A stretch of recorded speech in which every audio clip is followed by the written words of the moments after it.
ngai kon dia no taban deng ga janga taban deng ga jen ramidit kuer jala vice president dung South Sudan take long medit gwadan tetan jen te dol mi chaja chol tre wi ke juba dol mo cha jogo no bi brighton ka jene company mandan mala karabala ja de kana tre wi ke South Sudan ke juba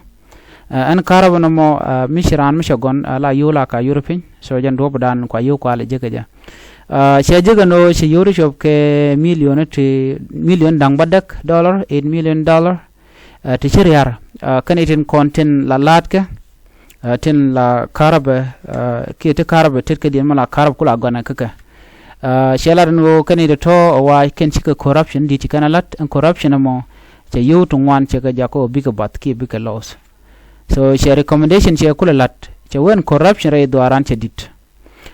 ku kuje mo an ba corruption me ba je caption gore je no de kon temde kon lat ke kwide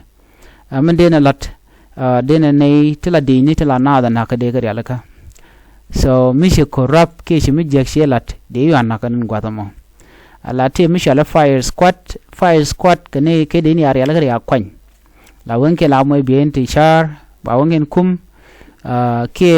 ke bitin kan gwang ti ende bu kul gwin na cha ka ngika yo mi charam mo chi mi jek lat ram chi nang ran ke ram chi lan mi jek baja kep baja barni amnat ko gorjen wo bi juj bu gadwal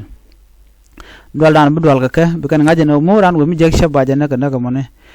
kana me ala firing squad me la ja lat ke enemy chi mi jek long chi la dong chiran chi nak chi na go ka ba naga je ngaje so baja kep kan ba ju nak so che ko la no kan editi to kwal ke karab me ka company shal ke jet ko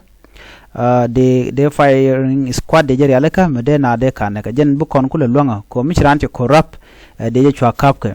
so mu kon ka rai chala do gwas me South Sudan te ke top politician de corrupt long ti goro they can investigate but tell a way out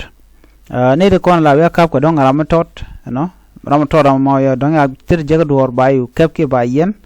and top official ne tentennial point yen ko ala pel cirka me ci kon lingano ka well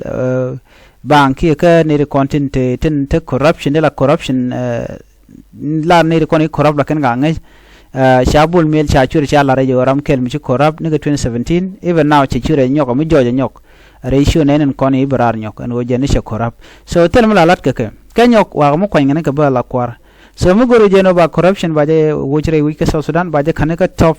official a benefit so jen do brana be corruption be kula tel gaje rewi ka South Sudan chela no de firing squad de jeri alaka jen dana chelat jen de nang na de je tok ne ko ni je corrupt so nguk bi mo ka me chala de ne mini gwar pin gwad mo ko bi nam be kula te kalot an gwa ban o kala radian ka ku ko ban ler ti baran ka tu